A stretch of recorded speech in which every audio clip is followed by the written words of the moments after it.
Welcome back to the Positionless podcast. Today we're going to be giving a preview of Game 7, and we're going to be talking about the draft a little bit later on. You know, that's coming up in a few days now. It's creeped up on us. Yeah. But let's get right into the finals. Last game we talked about was Game 4. So Games 5 and 6 were a little bit odd ones, I think, in this series where not blowouts, at least not Game 5, but Game 6 was a fucking blowout by the Pacers. Yeah, Game 6, I feel like everybody came in like, oh, the Thunder are just going to win. Halliburton's dealing with his injury. The Pacers really don't have a chance. But the beginning of the game, they started out 10-2. You're thinking, oh, the Thunder's going to run away with this early. Mm-hmm. That didn't happen. No, it did not. Pacers came in.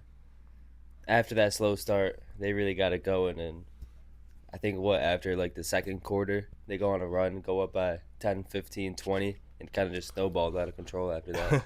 Yeah, I mean, by the end of the by like midway through the third quarter, we were debating on whether or not you could be an NFL QB. So, yeah, I could have been.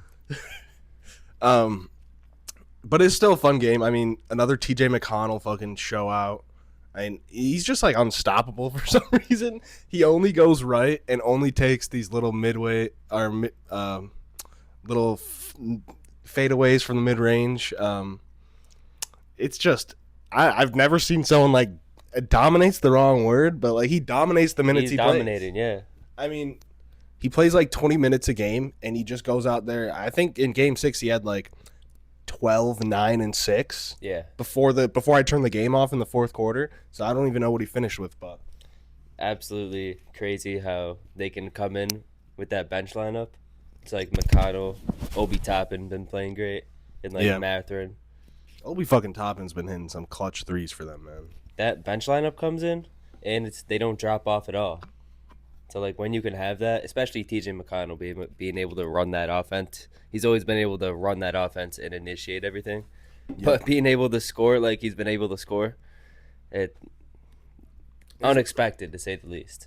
It's not like he's scoring off like just bucket getting. He's just effort, and I mean he's bucket getting a little bit. I mean, he's taking his guy in, doing that pull up mid range. Yeah, but and he's making it. The thing is with him is he only goes right, but he'll Nash dribble the shit out of you and just circle the basket until he gets what he wants, basically. Yeah, and he's been making plays. Oh yeah, making plays, not turning the ball over, doing anything stupid. So defensively, that's just what I'm expecting in Game 7 at this point. It's just the effort in the passing lanes as well defensively for TJ McConnell. So I mean, he comes in, drops 15, 8, and 5.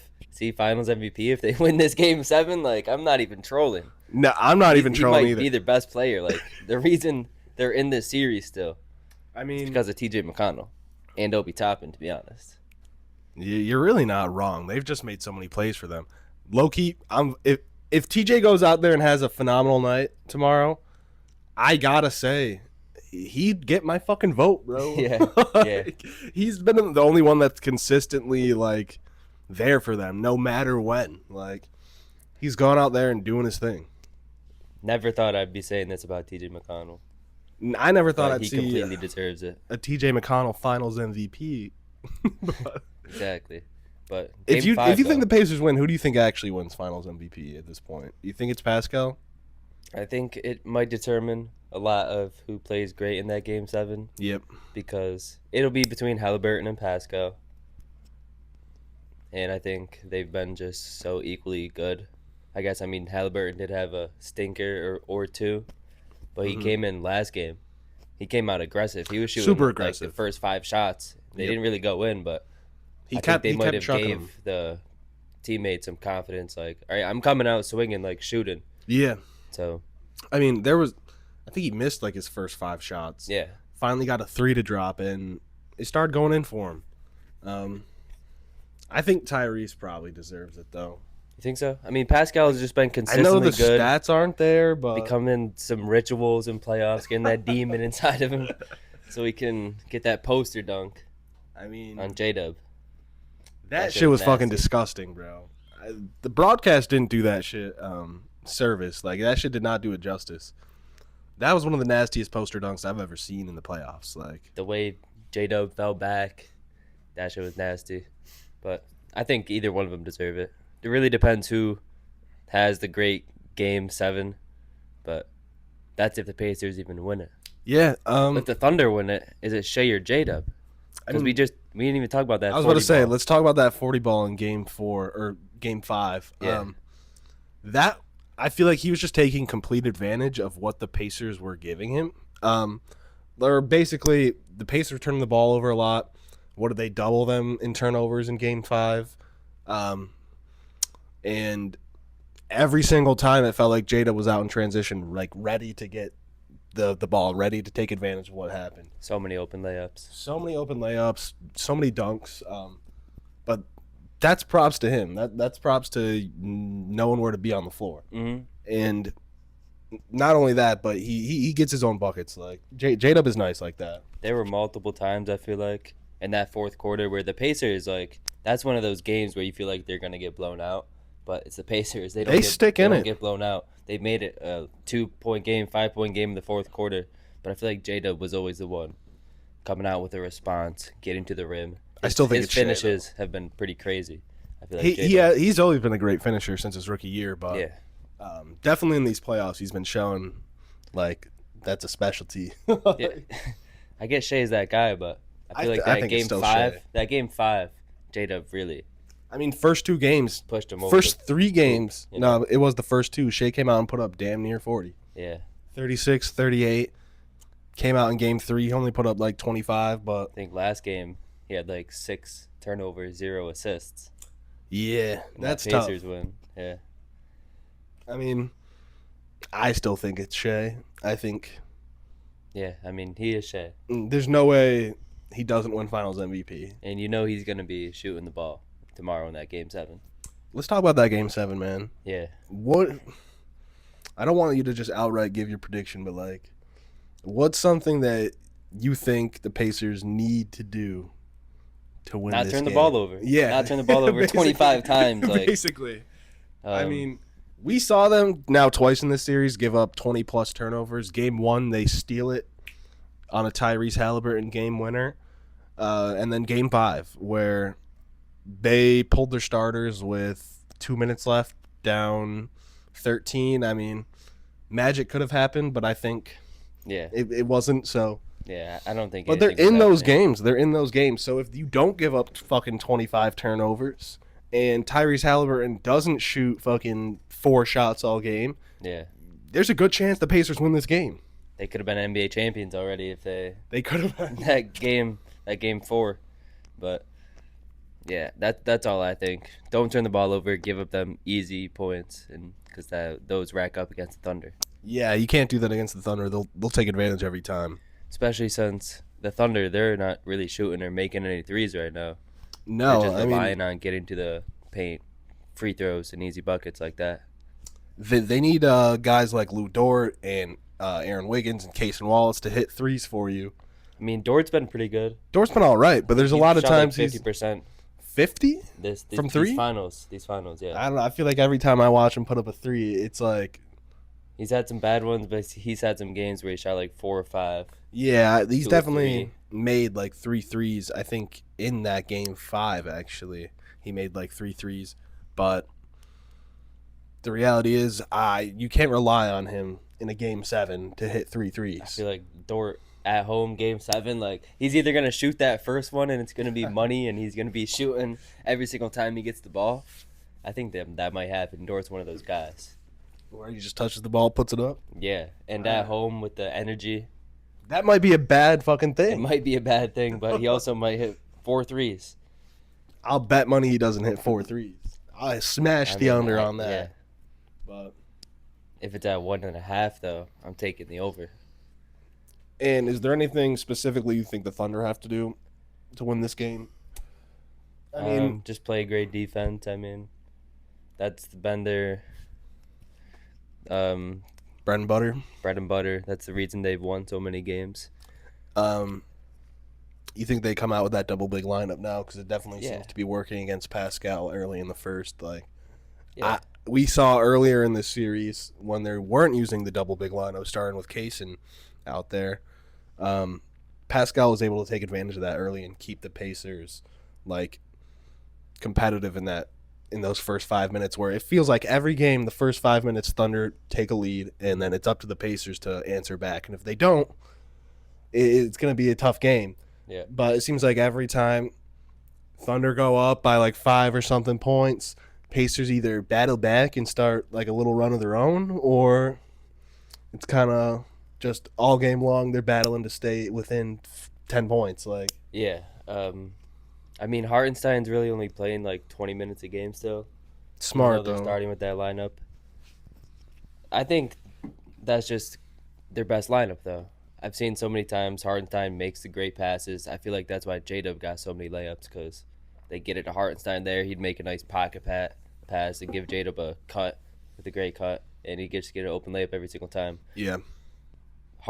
Chet, he hasn't been playing great, so I don't know what you do with his minutes there. I mean, he had like that one nice spin that they showed 12 times on the broadcast. It wasn't that nice, but after that, his three ball hasn't been falling. It's been pretty much a zero on offense. I mean, it doesn't help when his point guard doesn't exactly set him up for easy looks. Like, it's not like they have a two-man game going on. Well, let's be real. Shea's a shooting guard. Yeah. He just gets buckets. They don't really have a point guard. That could come back to bite them in the ass tomorrow, though. It could. Because you're not getting guys like Chet easy buckets. Confidence goes down. Now he's missing all his threes. Like, Well, it's a weird thing with Shea where so he'll have these games where he doesn't pass or he turns the ball over 6 times, but he'll just have the game where he goes out and drops 35 and you just can't stop him. So I don't know what the Pacers are doing on defense to mess him up or get him out of rhythm. well, Andrew Nembhard has been phenomenal guarding Shea all series long. I mean, it feels like when Nembhard's on him, it's just everything's a little bit tougher. Yeah. Neesmith has been doing all right as well, but I think Nembhard's better on Shea. That cousin, he knows all his moves. It's not his cousin. Yeah. It's just Canadian. Oh, no. You're thinking of, no. No, they're cousins. Andrew Nembhard and Shea Gilgeous-Alexander? Yeah. No, they're not, bro. You're thinking of Nickeil Alexander-Walker. Maybe I'm tripping. You are tripping. Nembhard's just Canadian. They're not cousins. Oh, yeah. Oh, that Canadian rivalry. That Canadian connection. You know, they got the connection, so they got a little rivalry going, too. Who's the better Canadian? I mean, we know who the better Canadian. Yeah, but hey, if the Pacers win the championship, bragging he'll be rights.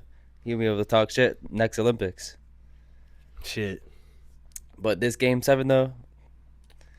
Who you got? I know I said the Pacers before, but I think it's just too hard to bet on the Pacers right now. I'm riding Game with the 7. Pacers, Game bro. 7 I'm in riding with the OKC, Pacers, bro. It would take some crazy. That's what we've seen that's from what them we've all seen year from the long. Pacers. But I don't think they have what it takes to win the Game 7 in OKC. Give me Indiana. I just think Shea's going to go out there and hoop. They look like they weren't really too locked in last game. Like, they trying to come back to OKC and win it. That's retarded. That It is so retarded. But you could see, like, that was... I don't know if it was the mindset, but that's kind of, like, in the back of all their minds. Like, That's a terrible mindset, bro. the back of all their minds, like, fuck this game. We going back to Game 7. It's crazy. We can just put them out here, or we can put it all on the Fuck line this in one We game. going to OKC to celebrate and win it. That is wild. I don't think they're gonna win, man. I mean, I think you're the Pacers gonna need just you're want it gonna more. need a game from, like... I feel like the Pacers just want it more, bro. I feel like that a little bit too, but in OKC, like, Shea's gonna go out there and want it. J-Dub's gonna go out there and want it. Maybe he wants it too bad and he's bricking. He's nervous. Who? Shea. Shea? Nah, he He's ain't nervous. bro. Nah. He's Game Not in 7 of the OKC. finals, my boy. Not in OKC. I mean, that's the thing. The Thunder, I mean, they kind of do have a little bit more pressure because they're the home team. They're not the underdogs. They're a 68-win team that You gonna feel it. everyone they thought it was gonna be 4-1 Thunder. Some people like. I saw people saying if Shea gets a ring right now, he's a top 10 fucking point guard of all time. Bro's not even a point guard. Let's be real. That was on some fucking like Stephen A. Smith shit, but like just retarded shit like that. But yeah, man, that's some added pressure for you. Yeah, I mean, he's had a great season. Oh, for sure. I mean, MVP. And if he gets an MVP and a ring in the same year, it's gonna do a lot for him. I mean, he's only They were putting 25, him above 26. like Chris Paul all time. SGA. Yeah. I mean, peak for peak. SGA is the better player. Oh, I mean peak for peak, but we're talking about all-time career. All-time career rankings, Shay's just not there. Just yet. hasn't been there. Yeah. Like, he's 26. Like, I can't remember. They put him over like two other guys that I was like, that's just blasphemous. But people are so quick to fucking want to jump into career legacy talk. That shit's dumb as fuck. So dumb. I mean, did you see the ring culture shit that LeBron was talking about? Nah. Talking about how the ring culture is dumb, blah blah blah. But then Stephen A, of course, he's like, if you think of fuck about ring culture, why'd you go to Miami? Like blah blah blah, shit like that. So I think the whole well, ring in talk hindsight, is dumb he as thinks fuck it's in the dumb. NBA. Yeah. That's what he's saying. In hindsight, it's dumb. Mm-hmm. He went to Miami because he wanted to win. Because of all the talk around his name. Exactly. Yeah. Legacy talk. So. But anyway, I got the Thunder. I just can't. I got the Pacers. I man. want the Pacers to win just because it's the underdog story. They've been great all season, but just logic says the Thunder. The Thunder got this one. I disagree. I'm just going with logic. Hey, brother, I think the Pacers are a better basketball team. It does seem what like I'm saying? every single game, the Pacers role players are going to be there. It doesn't matter if Halliburton maybe Home or has away. 5 points at halftime. Home or away, rain fucking or shining, them motherfucking role players gonna show up. Whether it's Obi Toppin, Ben Mathurin, TJ Mathurin McConnell. might need to have a somewhat good game because he has been kind of stinky. Maybe we get another Neesmith explosion. Didn't he have like a 30-pointer? Maybe in the conference finals. Yeah, not in the finals, but maybe last series. He did, but maybe Miles Turner actually fucking shows up offensively tomorrow. Nah, Maybe if you're he expecting hits. Miles Turner Maybe to he hits three do threes. anything. Bro hasn't hit a 3 all series. You think he's gonna hit 3 threes? Yeah, bro, ass, I'm just throwing it out there. Like anything can happen. Yeah, Miles I mean, Turner's it's the been a fucking Pacers. ghost on offense all series You don't know long. what kind of magic and devil shit they're gonna do to win. Like Maybe fucking Thomas Bryant finally gets his minutes back from Tony Bradley and hits a couple corner threes for him. I mean, nah, he hasn't played all series. I don't think he's gonna play me in a game I think 7. he played a little bit in game 1. Yeah, I think he played a little bit the other last night or Thursday too. But it's gonna be a great game either way. Like these finals completely exceeded expectations. I think. Yeah, I think a lot of people came in thinking Thunder in 5. But those are the people that don't actually watch ball. I feel like you said Thunder in 5 for a minute. Before the series? Yeah. Nah, I said Pacers. I said Pacers in 7. Maybe I said Thunder in 5. Like that could definitely happen. I don't remember. I think that I might have said like that's definitely a possibility that can happen. I'm not ruling it out. I mean, I can say I definitely thought the Thunder were going to clean this up quickly. But like I think we both. And then knew, we saw the game Pacers 1. had a chance. Like Oh, for sure. before the series, we weren't thinking, oh yeah, the Pacers are just fucking done. Like I mean, game 1 really changed my perspective just because it's like, damn, they won this game. yeah, They did not play well, and they stole this fucking game in OKC. Yeah.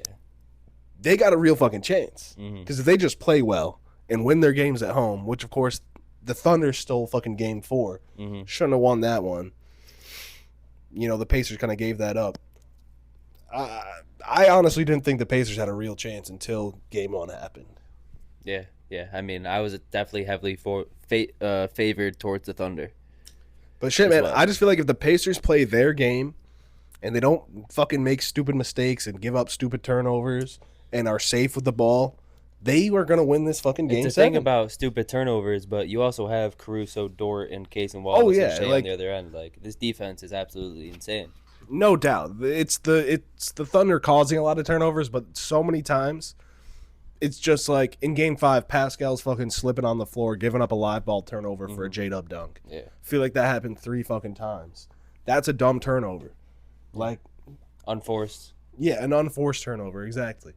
I think that's why this finals has been great because you got a Pacers team like that likes to run up on the floor, run and gun, shoot open threes, but you also have a Thunder team that's just great on defense, isn't really going to give that up. And loves getting turnovers. Yeah. So I think it's just why it's been so great. Probably the best finals, at least that I've watched since like, I don't know, Suns Bucks maybe. Like that had a lot of great moments in it. Yeah. This one has had a lot of great moments in it, and I feel like every game has just been very good, except last game was a blowout. I know we saw the Thunder in a game 7 against the Nuggets this year. Mhm. That was a blowout. Did the Pacers go to game 7 against Any team? Nah, not against the Knicks, right? No, I think Beat them in Cavs went 6. 6 as well. Shit, that might have been 5. No, I think that was 6, but Then yeah, the Bucks they got him out quick there in work of 5. that, yeah. So I mean, we've seen the Thunder have success in a Game 7 this year, but If I think one team's gonna be good in a Game 7 though, it's the Pacers. what'd you say? I'm If sorry. if I think any team's gonna be good in a Game 7, I mean, they shown us they got fucking clutch written all over. exactly. I just gotta say, I love when Tyrese Halliburton's like playing the passing lanes. It's just exciting basketball because once they get out running, like what we saw that Pascal dunk. Yep. I don't. I just feel like when Tyrese is aggressive in the passing lanes, it's very fucking fun basketball. Oh, they're gonna get an easy shot off that. Oh, for sure. Another time I remember that happened, they got a wide open Ben Shepherd 3. It went in. Yep. So, yeah, I agree there. And I mean, Tyrese didn't look too bad out there. He's injured, but he was looking good to me. Oh yeah, I mean, he came out aggressive after he did make that first one. He hit a lot of like big threes and shit later on in the game. So, I don't think that calf is really laboring him too much. It's not like he was getting cooked on defense either. No, he was not. No, I'm excited though. I mean, I hope the Pacers come out swinging. You know, I hope everybody looks confident, looking for their shot. I think it's gonna be a classic game. Like it's gonna come down to ramping a up to look like a Halliburton. classic. It's gonna be a Halliburton game winner, but he's gonna miss. Like he's made them all of this playoffs. Hell nah. That's my prediction. He's Hell gonna nah. finally miss one. Shay's gonna fall on the floor. Like thank God the fucking double magic didn't work. That's my prediction. Some shit like that's gonna happen. Halliburton, you've had a crazy run, but sometimes you gotta miss the game winner. You can't make it every time.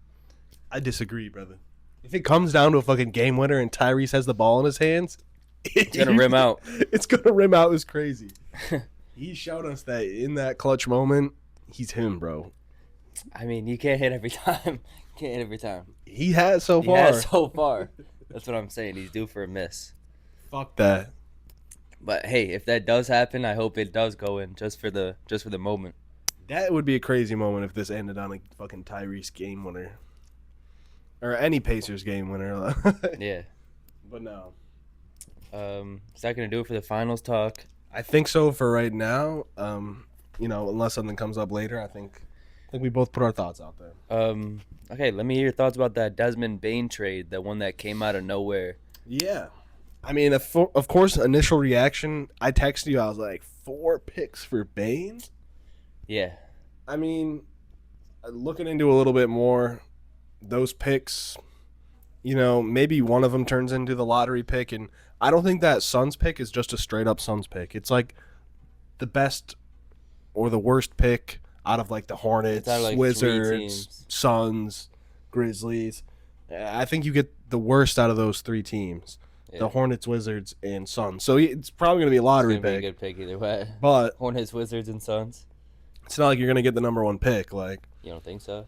It's the worst out of those 3 picks. They could be 1, 2, 3. No, I'm kidding. Still, I think it's a lot for Bane.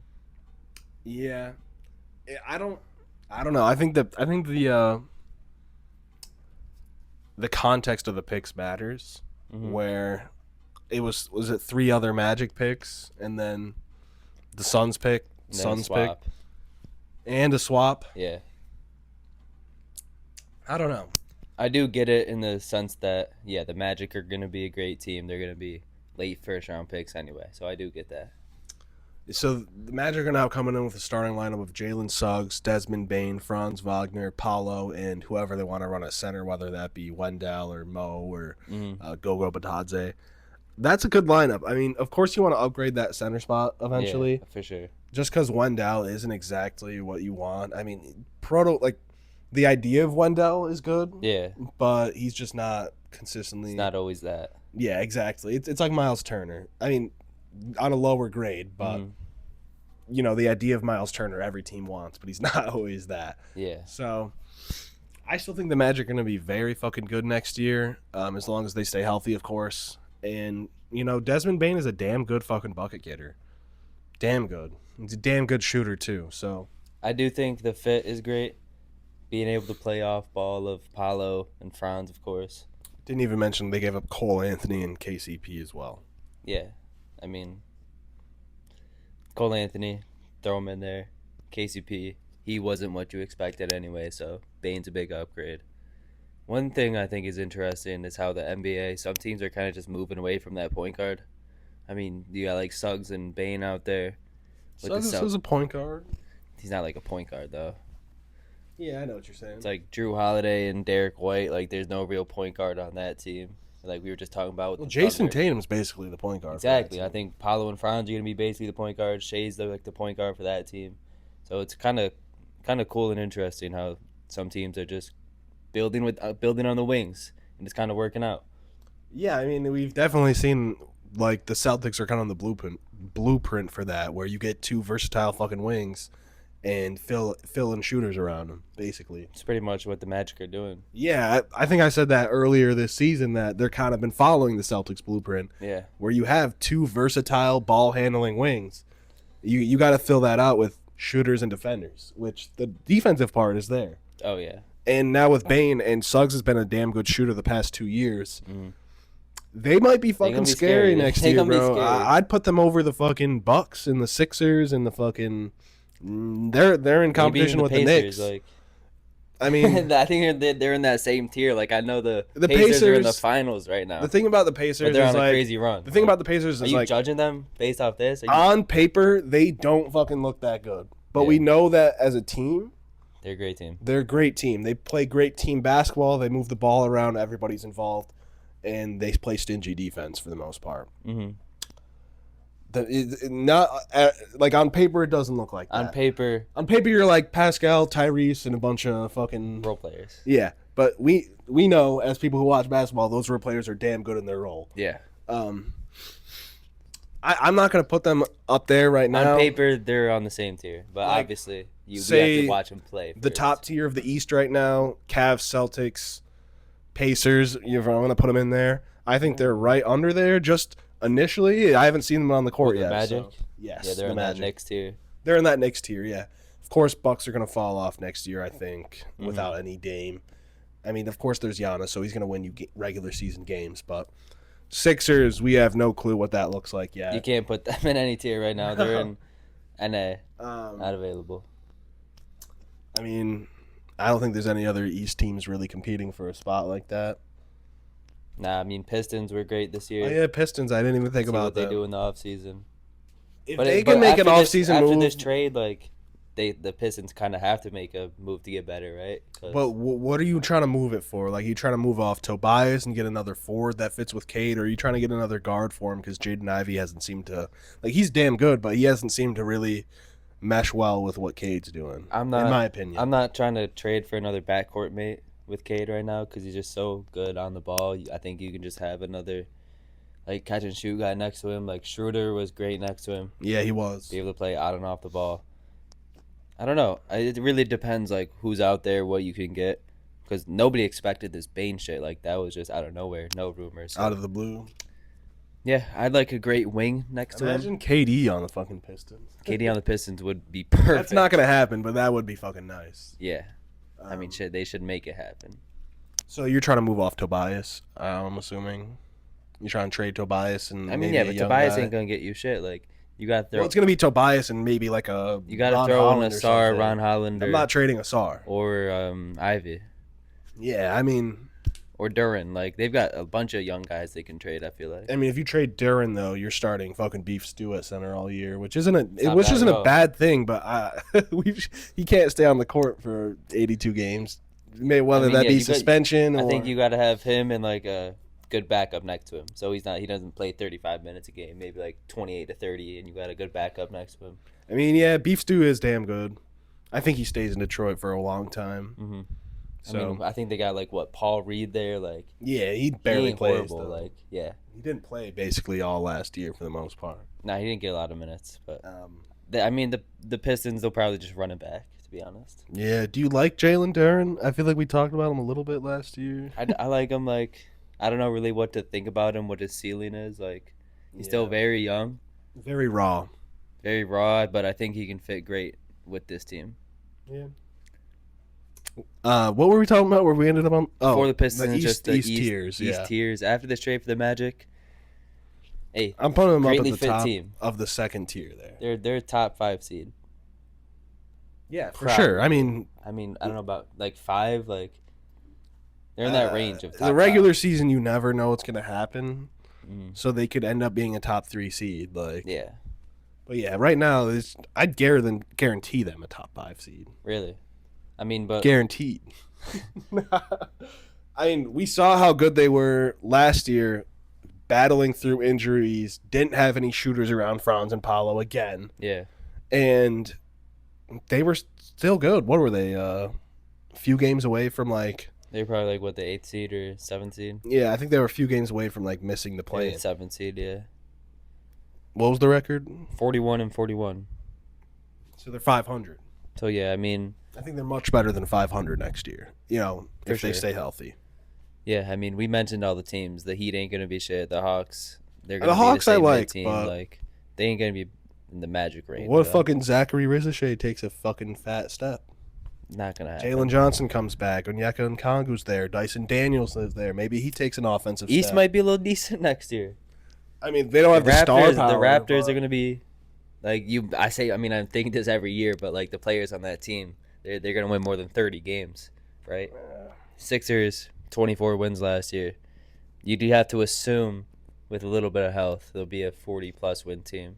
So East might be a little decent next year. I think Sixers, regardless of health, they're probably a play-in team next year. I just don't like how the roster's constructed. Joel Embiid's getting older. His body's falling apart. Paul George is old. He's proven that he can't. I mean, unless Paul George comes out and has a fucking renaissance of a He's year. back to 20 PVG. Yeah, all of a sudden. exactly. Yeah, I don't see that coming though. I mean, Jared McCain should be back. He he played. showed he was great. really good as a rookie. Yeah, they do have the number 3 pick as well. Oh yeah, I forgot about that. You think they still actually pick? I mean, the draft is in 4 days.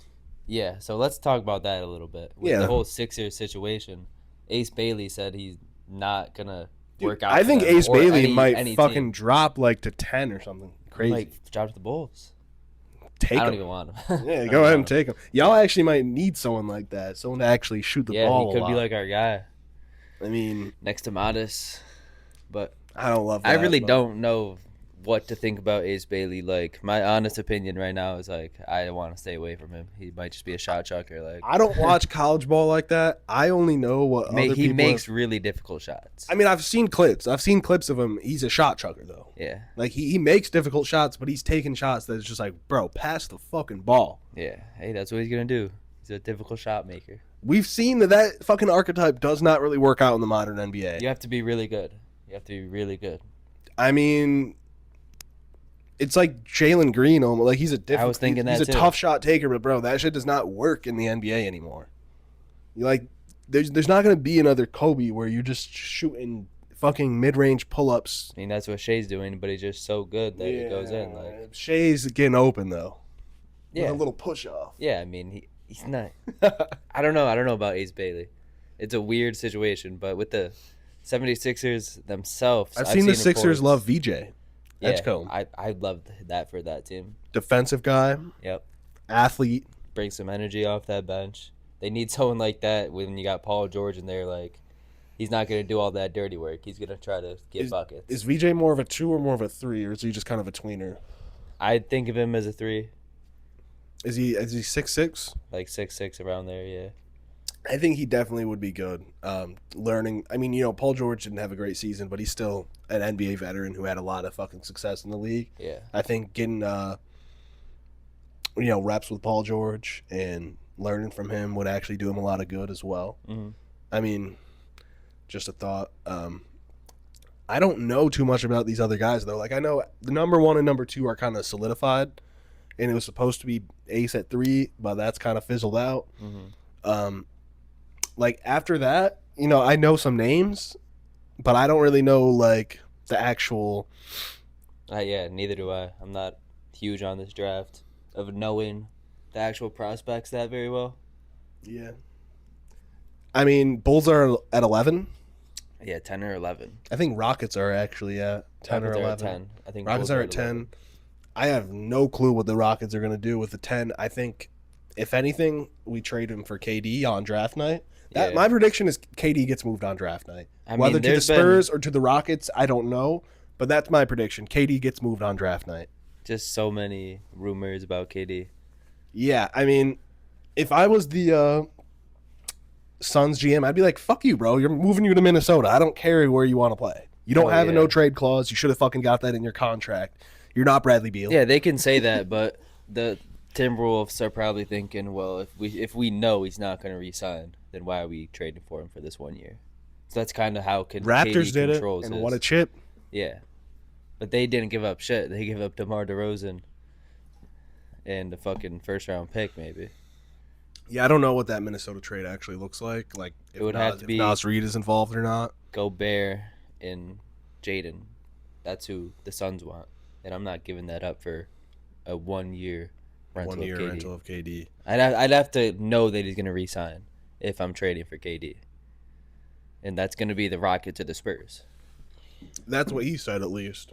And he controls where he goes pretty much. It sounds like. I just thought of something. I'm gonna bring it up. I saw a wild thing on Twitter where KD responded to it was like a quote from Boogie Cousins. I saw that shit. Where there were fist fights in the Suns Yeah. locker room, and he was like, all right, like, I'm gonna put my foot down. Yeah. That shit did not fucking happen. He's like, you can call us trash. Yeah, we suck this year. He said we were fucking ass this year. Ha ha ha. But never did we even get close to a fist fight in there. Yeah. And Boogie responded to that tweet. He's like, hey, killer, this source is one of your teammates. Yeah. And then KD said, he's like, your source is lying, brother. Like, the fuck? It didn't get that bad. Yeah, I just thought that was funny. I wanted to bring it up. But I got Draymond in the locker room now. Like, my prediction is on draft night, KD will be in Texas, brother. with the Spurs. Honestly, I don't know.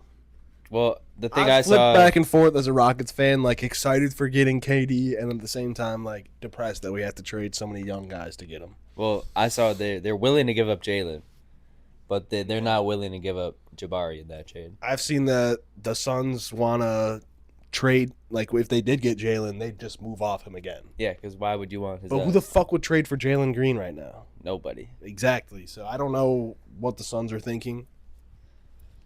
Neither do I. But one team I would kind of like Ace Bailey on. The Hornets are at 4. Hornets are at 4. Where are the I Pelicans mean- in this mix? Pelicans 7. I mean, they have Trey Murphy, who is really fucking good at the 3. But I don't know. That's just like another Brandon Ingram. So never mind. Not the Pelicans. But Yeah, I mean he's not really gonna fall past 6. I feel like. who's at 5 and 6? I have no You got clue. Utah Jazz at 5. I actually like that. They need a Ace guy. Bailey says They need a doesn't wanna go shooter. there. Fuck you. Ace Bailey hasn't worked out for any teams, right? Nah, literally hasn't worked out for a single team. So there's a good chance he fucking does fall. Yeah. The Wizards at 6 though. Like they can't pass on him. They kind of need that guy as well. They kind of do need a guy like that too. I know they have Koulibaly, who's a great fucking defender. Don't they have another young wing out there? They got Keyshawn George. Oh yeah, Keyshawn George. Yeah. But Chris Middleton. Forgot that motherfucker was on the team. Nah, I actually do like that. Ace Bailey to the Wizards at 6. I do. That'd be perfect in my opinion. The same shit you were saying about PG and Edgecombe. I feel like that apply even more to Ace Bailey. Like And Chris Middleton? no, with PG Oh. teaching Edgecombe, I feel Oh. like PG could teach Ace Bailey so much. Like just being able to get open and hitting those tough shots. So that's why I kind of would like him in. Ace Bailey don't Philly. want to get open. He just want to shoot. Hey, if he can make it though. I don't know. Why does it matter? The way I picture Ace Bailey, just from what I've heard, is like a worse MPJ. And you got to remember, MPJ was like the number 1 prospect before he had like back surgery and shit. Mm-hmm. MPJ was different though. Oh yeah. Like he was disgusting in high school and shit. I mean, so is Ace Bailey. Yeah, but I just don't know. In my mind, I just picture him as a worse MPJ. I don't hate that. I mean, like, I don't really know him that well, but I kind of agree with you based on what people are saying. He's gonna So take I the would tough not. shots. I would and he's not gonna pick make him it. at 3, bro. Are you gonna pick a fucking downgraded MPJ at 3? Yeah, I don't know. Like, some people might think that he's got the potential to be a real full version of MPJ. What if he That's the grows thing. into it? It's such like a boomer bust pick. Mm-hmm. I don't know. If I'm the Sixers, I wouldn't take it. But they got a nice little blend of young guys and older guys. I know, So, but yeah, why you're not trying get to a guy pick a like guy like VJ Edwards. that you know has a solid floor at Can least? help you win this year, maybe a little Exactly. And could possibly blossom into like a Paul George type guy. bit. Where Ace Bailey, it's either superstar or fucking bad role player that takes bad shots. Yeah, you don't want that guy on your team. No, you don't. Shit, but if he falls And it's just to 12. From what I've seen, bro, it seems like he has a massive fucking ego. Yeah. I refuse to work out for all these teams because I want to be a superstar and I don't want the fucking single chance of not being a superstar. He said he doesn't want to play for the Hornets because LaMelo and Brandon Miller already do what he does. I mean, that's kind of fair. It's not fucking fair, bro. You haven't played a minute of NBA basketball yet. That's kind of fair in the sense of, well, he wants to go out there and shoot. Well, guess what? You should be thankful for even getting drafted. He's not going to fit great. I guarantee you he does not get picked in the top 5. Jazz at 5. Guaranteed you. He does not get picked in the top 5. I think the Jazz are smarter than that. I think the Jazz are a very smart organization. I feel like, I don't know, you could trade Laurie maybe this offseason. I like Keontae George. I know he hasn't had like a great NBA start, but I do like him. Yeah, no, I mean, I like his mode. Of course. Who'd they draft last year? Collier and Filipowski. Maybe that's not who I'm thinking. They have a wing, Cody Williams. Oh yeah, he had like pick. the worst fucking rookie season of all time. I remember the other 2 rookies before him, and he was the 8th pick. Yeah, Collier and Filipowski and Cody Williams. Yeah. He has not been good. So. I think one of the worst rookie years. I don't know. The Jazz are such a fucking mess, bro. I don't know what they are actually looking to pick. They have I like guards. Bailey for them because he can literally just come in and take 20 shots a game. Maybe they draft Maluk. Like, just get. Well, no, they have Walker. They got Walker Kessler. Yeah, shit. Yeah, I don't know if he goes that high. Maluk. I think he goes top 10. Probably maybe top 10. I mean, who would need Like a center 5 like through that? 10. The Raptors. That'd be nice for the Raptors. That'd actually be very nice 9. for the Raptors. Yeah. You know, start to get the Pirtle era over. And that's maybe if they want to move on from Claxton. Yeah, I mean, there's definitely been rumors about Claxton. Or even the Pelicans, I mean. Like Claxton to the Lakers. They got Missy, actually. Yeah, they got Yves Missy. That's interesting where Malawak falls. If the Rockets didn't just extend Steven Adams, I wouldn't mind him for a backup center. That was a little bit surprising, actually. 3 years for Steven Adams. I mean, he was great last year. Fantastic. I wasn't expecting a 3-year, He was fucking fantastic. $12 million extension. I love it. Yeah, I mean, Steven Adams has I shown was thinking like 2 years, maybe. he's going to be he's a locker room guy for He us, is a too. great vet for that team. Fantastic Great vet, bro. And he actually played very well. So I like it as well. I love it. I mean, I was waiting on it. Mm-hmm. Lakers fans thought they were going to get Steven Adams somehow. But no, if we didn't extend Steven Adams, I wouldn't mind that pick for the Rockets to run like just a great defensive big guy to hold down the paint. Yeah, athlete, lob guy. But I don't know any other centers in this draft class right now. There's Derek Queen. Okay, I know Derek Queen. He's Maryland. Maryland. I thought of more of a forward though.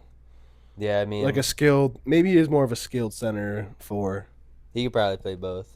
Yeah. Because he can stretch it. But other than that, I don't really know any of the centers. Man, I feel like the draft has really like creeped up on us. Like normally, Yeah. I did not realize it was in 4 days. Normally, I learn a lot more about these prospects, and I have a guy, and I'm gonna lock in over the next few days. Yeah, I'm sure you want to watch the draft together. for sure. And I'll learn a lot more about them, but And they're it snuck up on me, man. I don't know shit. Too. Yeah, for sure. With the randomness of the Desmond Bane trade, like you really don't know what's gonna pop up in this draft. Spurs shit, Rockets shit, 76ers shit. They might move the number 3 pick, maybe trade it back. I saw the Sixers are interested in moving up to 2. I saw that, but I saw they're interested in maybe trading back to 5. And picking Mace. I don't know. Picking VJ at 5. They're gonna trade 3 and Paul George to the Jazz for 5 and like Sexton. Sexton to the Sixers? Sexton and like I some mean, other person. I think Sexton would do very well on any like real team. Like, Yeah, but I they think already got like McCain and shit. Sexton So. is very undervalued right now, at least to the majority of NBA fans. I don't know how the Jazz value him and what they want back. I like Sexton. Like, If he was in like the role, like if he was in a role where he just has to go out there and get buckets. last year before the Lakers traded for Luka, we were talking about guards they might want to pick up, like a Malcolm Brogdon or a fucking someone like that. Yeah, Sexton would have been great. Sexton would have been perfect for them. Oh yeah. At the same time, I don't know any other team that really needs a Colin Sexton. I think the Timberwolves would look good with a Colin Sexton instead of a Mike Conley. Like, you're gonna have to in a deal like that. Yeah. Like, nah, I agree. He'd be great for them.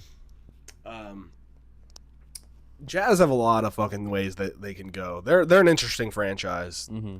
I mean, it's definitely tough to be a Jazz. I feel like they've been sitting on like shit for like years. They've been waiting to get that number 1 pick. I mean, they've been sitting on like Jordan Clarkson. Like a few years ago, Jordan Clarkson was a hot commodity. Mm-hmm. They've been sitting on Lauri Markkanen. They've been sitting on John Collins.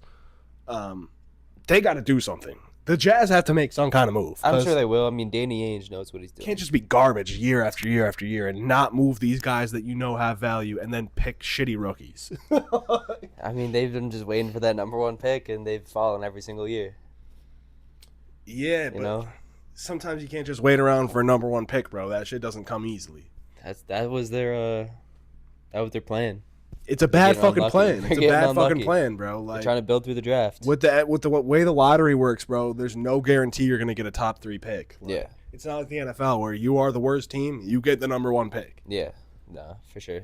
Which, do you think it should be like that, or In do you the think? NBA? Yeah. No, I think the lottery is perfect. You think it's perfect the way it is right now, where it's like, where before it was like a 25% chance if you're the worst I like team. how it is now, to be honest. I do too, actually. Because the Jazz are literally tanking to try to do that, and it's not guaranteed. So if they would have gone out there and tried to win games, like, shit, they could have had the 8th best odds. But guess what? The 8th best odds are going to fucking win it this year. You know, like, that's how weird it is, and I like it like that. I do and I don't. I do and I don't. You think the worst team? Because like some poverty teams could just never get out of poverty sometimes, but it's just drafting smart. Yeah. Like you don't need the number 1 pick to get a fucking superstar. Sometimes it's just doing your fucking due diligence and finding a guy that you like that you think will fit well with your organization and molding him to be the player that you see. Yeah, like even last year, the best player in the draft got picked by the Bulls, and what do we have, the 10th pick in the draft? Like, Shut the fuck up. Shut the fuck up. No, but like Stephon Castle not going number 1. Yeah. I mean, he went number 4. Who knows who's going to be the best player in this draft, but it's a good point. Even if you don't pick number 1 or 2 or 3, like, I mean, the Hawks if you getting do Stephon Castle wouldn't have made sense. If you draft well, you can pick someone well. But like, if I was the Wizards, I know I like Alex Sarr. Yeah.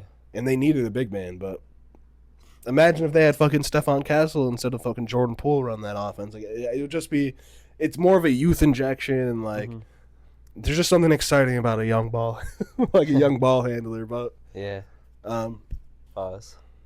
Hey, big pause. Nah. Hey, Sarr was supposed to go number 1, but he didn't even want to play in Atlanta, so that was that weird shit. Well, that they had last year. Double O and Clint Capella. Yeah, true. That would have been bad.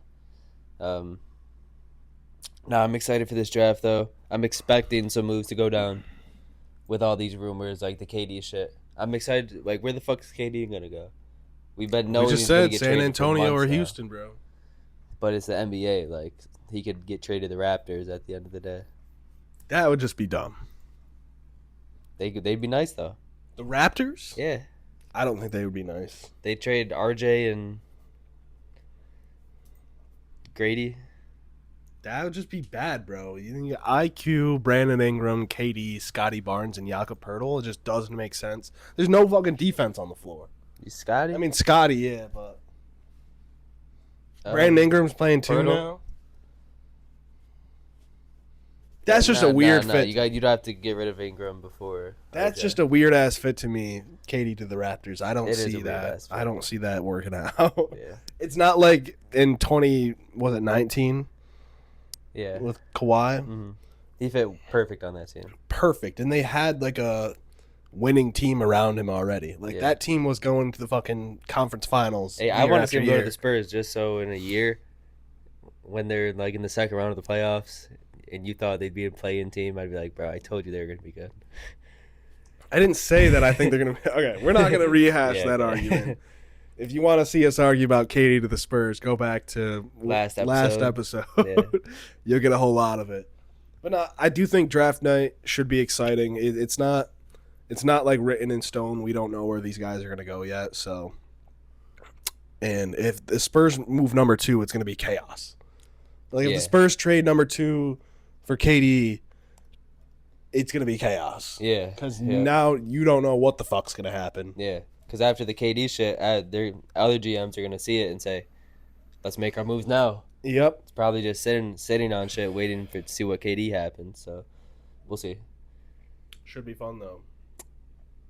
So, we got to the draft. You want to talk about that Ime extension a little bit? Shout out to the Rockets. I mean, they extended. I mean, not much to say. It's just a smart move. Like Steven Adams, yeah. They're running smart. I mean, there's no way you don't extend Ime after that. Yeah. I mean, in 2 years, he took us from a bottom feeder to a 2 seed. Like, we were literally like the second worst team in the league. Mm-hmm. Then went to 500. Then the second seed. Yeah. Next year, championship. With KD. Low-key, if we get KD, I think we're champions, bro. That doesn't make any sense. How? Because if the KD went to the Spurs, they'd be better. But if they go to the Rockets, they're a championship. Like, come on. I think that the Spurs were fucking the Spurs' 2 best players missed the play-in last year. I think the Spurs missed the play-in last year, and the Rockets were the 2 seed. Yeah, but the Spurs. The Spurs' 2 best players. I don't give a fuck, bro. Results matter. There's injuries. I don't give a fuck, bro. Results matter, and I've seen it with my eyes. The Rockets are a winning team. If we trade fucking Jabari Smith and Jalen Green for KD, our team is 1,000 times better. They ain't no championship team. We're champions. You talking out your ass. Better than the damn Pacers. What? If we had Kevin Durant. Maybe. Pacers are a great team. Hey, bro. All I'm saying is it's wild to predict a team from jump to 14 seed or 13 seed, whatever they were, to playoff fucking contenders, than a 2 seed getting a fucking superstar that they didn't have before. They didn't have shit. I mean, I'd have to see what who would your guards be like. In that deal, we'd probably keep Freddie around on like a team friendly. Like, re-sign him. I know. To a team friendly. He's not just gonna automatically re-sign with you guys. Yes, he is. What do you mean team friendly? Like he's trying to go get his bag. Like he's not just gonna be like, I'll take a fucking pay cut. He definitely would take a pay cut to stay with the Rockets. Why would the fuck do you think that? Because he wants to win. He just wants to get his bag. No, he doesn't. He got his bag. Bro. That was the whole point of that first deal. Is we gave you your bag. Now stick around. It's a good thing going on here. Yeah, bro. It's not the NBA. Okay, bro. Okay. It's not like he's a fucking Rockets for life or anything, bro. Signed there for 2 years. I mean, if we don't trade him, I think he's probably gonna end his career with the Rockets. If we don't trade him right now. If he what? So, like, he has a player option? No, it's a team option. Oh, yeah, the team option for $40 million. Yeah, that's not getting accepted. So it's only getting accepted if we're trading. He's going to decline. Yeah, we're going to decline. You're going to decline, and then he's going to sign a team friendly. He's not just going to automatically No. It's not that simple. Deal, bro. He's going to be a free agent. Brother, I promise you that Freddie's a Rocket. If we don't trade him, if he's not in the KD trade, he's a Rocket. You just think he's just gonna re-sign with you? I'll guys bet $1 billion. I'll bet $1 billion. What's the market for Fred VanVleet? What's a team-friendly deal? What's the market for Fred VanVleet last year? Anything can happen. Like I don't think he had a great season last year to warrant a giant contract for a random team. Not to mention he's like 35. He's not that old, bro. He's like 32. That's a big difference. Yeah, 3 years, whatever. He's like 32. 35 and 32. There's no market for Fred VanVleet. You don't think teams would want him? You know you got something going on in Houston that actually means something. It actually means something. Instead of going signing with the fucking Nets. Him, he wants a bag, bro. You're out of your mind. Profession. He made $40 million last year. Bro, so? We overpaid him for a reason. Yeah, because you had the money to. Hey, brother. That's like saying Hartenstein. Oh, after your contract's up, just come back for $5 million a year, like a 3-year. They didn't overpay him. Yeah, they did. That's an overpaid. I don't think they Hartenstein. overpaid. So he deserves $30+ million a year. I don't think he got 30 plus. He did. It's like 20. It's 20 something. 29, 30, 31. I think it goes up a little bit every year. Yeah, I mean, I think Hartenstein's a fucking starting caliber center. You overpay for players when I don't think that was an overpay, the money. Bro. I think Fred VanVleet got overpaid for a reason. I guarantee you he's a Rocket. Guaranteed. Unless you trade him. Unless we trade him. You can sign and trade him. We're not gonna. Like, once we get KD, we need him. Yeah. But it's not how Cam the Whitmore NBA can works. run too. It's not how the NBA works. Cam Whitmore's the 2. He's not going to be your starting 2. Then who is? Reed? Reed is too small to play 2. He's going to bulk up. 6'3"? He's not 6'3". He's like 6'1". Oh, I thought he was like 6'3". Doesn't look it on the court, brother. He looks like Fred VanVleet. Is that what he's size. listed at, though? Let me look it up. I think he's listed at... You think he was listed at 6'3" in college, and then he got, marked down. They actually measured him? Yeah. Oh, it's one of those situations. 100%.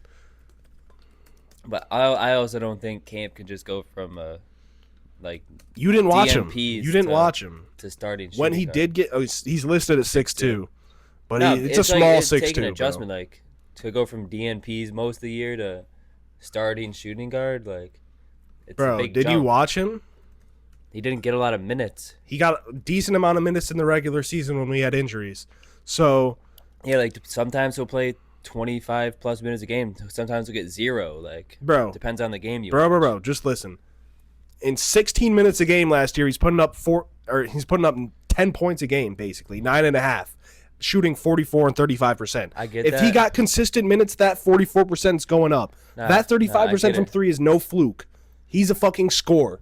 Nah, he's a scorer, but like, he's a good defender too. When he's playing, he knows like he's not gonna play every game, so he's just shooting. He has a green light.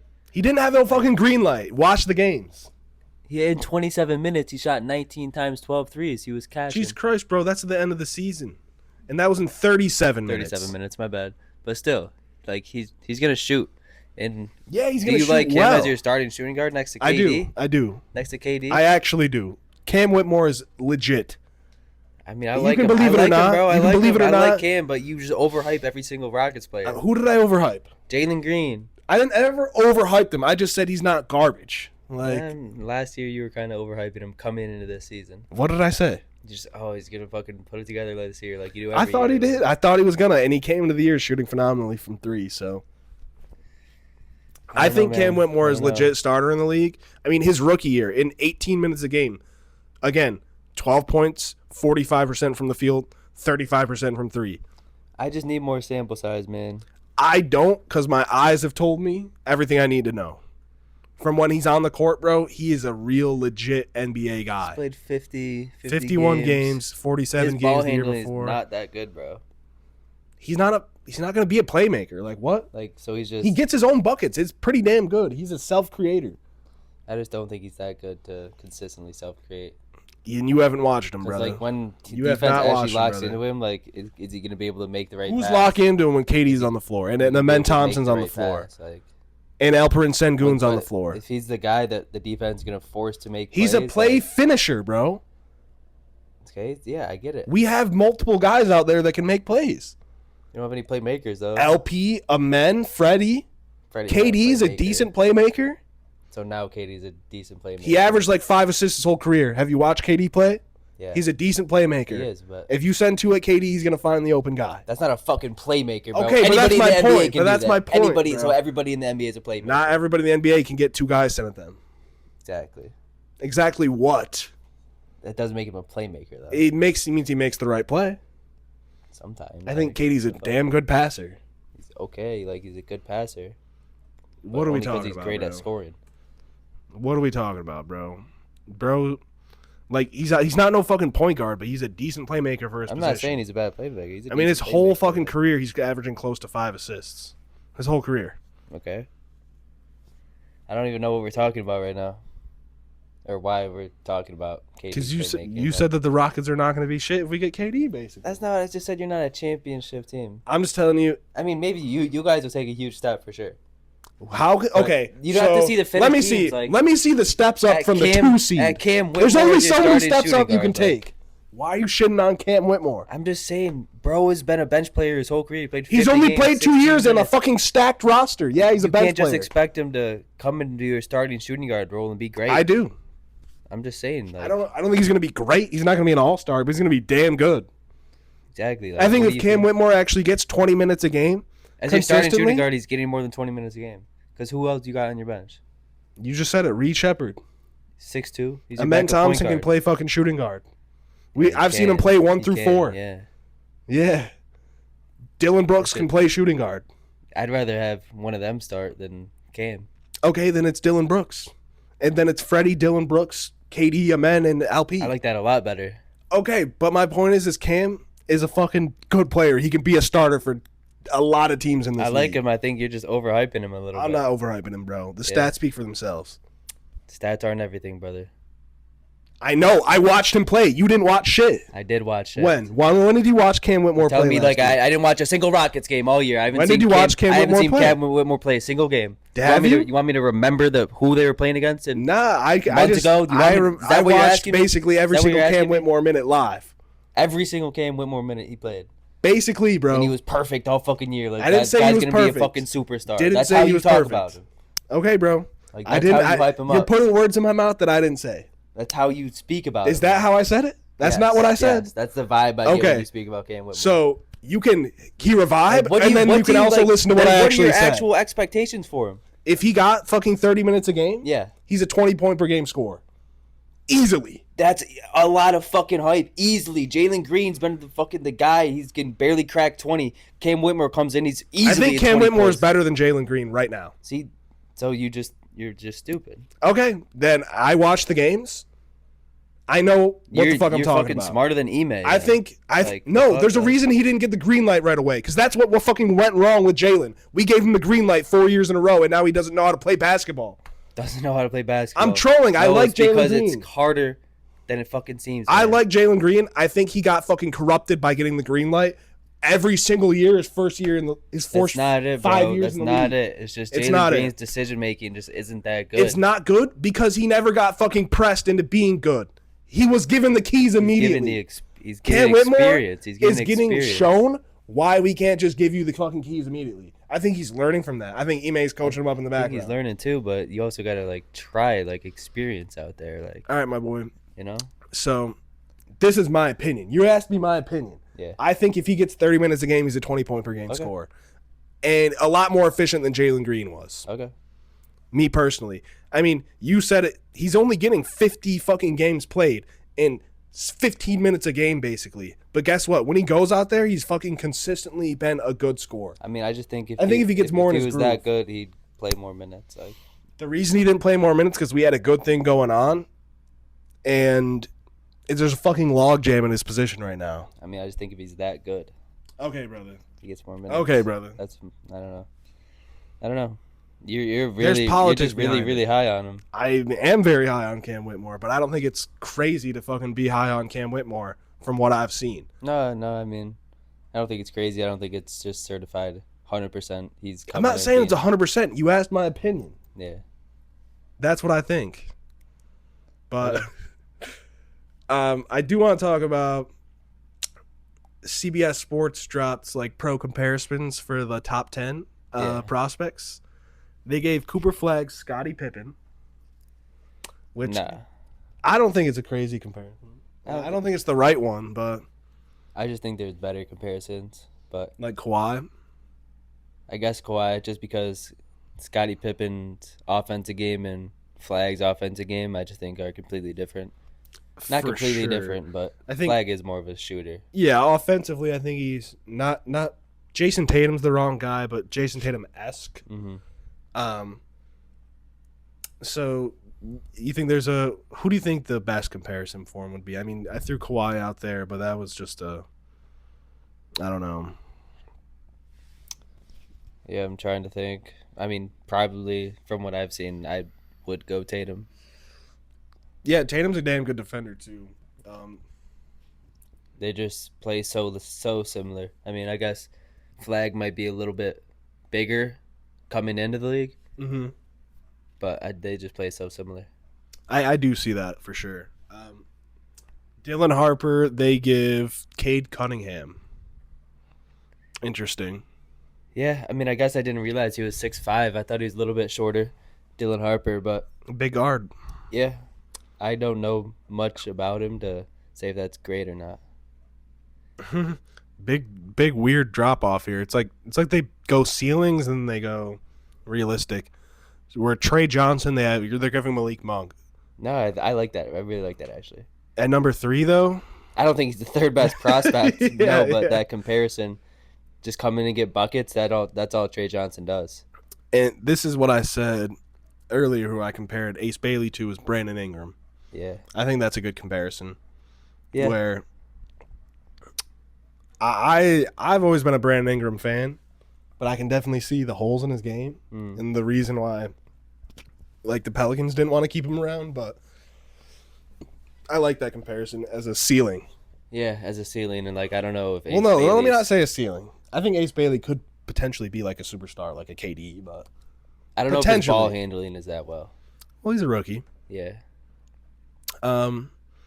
VJ Edgecombe, Victor Oladipo. I mean, if we're talking prime Oladipo, it's different, but I get that mode, likes to get to the rim, gritty defender. yeah, I was thinking more something else, but I can't put my finger on it. I mean, not like Paul George is the wrong guy because Paul George has such a fantastic offensive game, but I think defensively, I see Paul George a little bit. Yeah, as a ceiling, maybe. As an absolute, I don't think he's ever going to reach where Paul George did offensively with his ball handling. Like, you don't see Like a many young guys. Paul George, maybe. Before he was really too... Paul George was nice. Yeah. He didn't always have that bag, though. Con Canoopel, this is some racist shit. They gave him Austin Reeves. They only compare white guys to white guys. I mean, I guess this one's different. Kasparis Jakayonis. I have no clue how to pronounce his name. They gave him Spencer Dinwiddie. I really couldn't tell you much about that guy. Yeah, I think it's just weird that they give some guys, like, their ceiling and then it feels like, I don't know. Malawak, they're giving him Mitch Rob. Yeah. I like that. That's actually great. Derek Queen, they shot high on this one. Alprin Sengun for Derek Queen. I mean, that's like That's a ceiling. that's a ceiling, but also like the way they play, it's not a horrible comparison. I think Derek Queen might be a little bit more of a shooter, and less of a post guy that Sengun is. Sengun's a weird Queen's a great one. playmaker, though. Sengun's very European. Yeah. I don't know how to put that, but he just has a very odd game. Yeah. I mean, it works. I love LP like more than anybody, but it's an odd game. It's weird to throw that out there as a comparison. Carter Bryant, they gave Dorian Finney-Smith. Just a good role player. I don't know much. I don't think I know anything about Carter Bryant. I mean, I've heard the name, but Yeah, same here. and that is all. That is all. That's their top 10 prospects. Yeah, Trey Johnson at 3 is just weird. His ceiling is definitely like might even be higher than Malik Monk. I mean, Malik Monk's a damn good player. He could be like more of like a Zach LaVine guy, I guess, that can really, really get buckets. Is he like a rim attacker like that though? He does everything. I mean, no, he's not that athletic. He's not jamming on people like that. Yeah, That guy can get buckets from anywhere. get buckets from anywhere. He's gonna be a guy that comes in and just scores. You think he's a Jazz? I mean, I don't know much about him, but it sounds like I would like him on the Jazz. Yeah, I mean anybody that can score, I guess, is good for the Jazz. So yeah, I like him there. I like that. If they didn't have McCain, I'd love him for the Sixers too. They do, but Yeah, they do. they do. All right. I don't think I have anything else to talk about today. Yeah, I think that's gonna do it. All right. So next episode we'll probably just be talking about what anything that happened happened on at Game draft 7. night. Well, yeah, for sure. We'll Game talk 7 about tomorrow. that, but And then what happened on draft night? I'm sure there'll be some something to trades. talk about. Yeah. Both got teams picking. Maybe we top can give 15. our own player. We can really lock in on these prospects, and they'll be drafted at that point, and we can give grades and Find some players we like, give some comparisons for them. For sure, for sure. Yeah. Rasheer Fleming, Tari Eason. No, I'm kidding. That's an obvious one, but all right, y'all. Hope you enjoyed our heated debate about the Rockets. Yeah. They didn't come up in a while, so Yeah, we gotta do it sometime. all right, boys. Y'all have a good night. Thanks for tuning in. Enjoy Game 7. Peace out.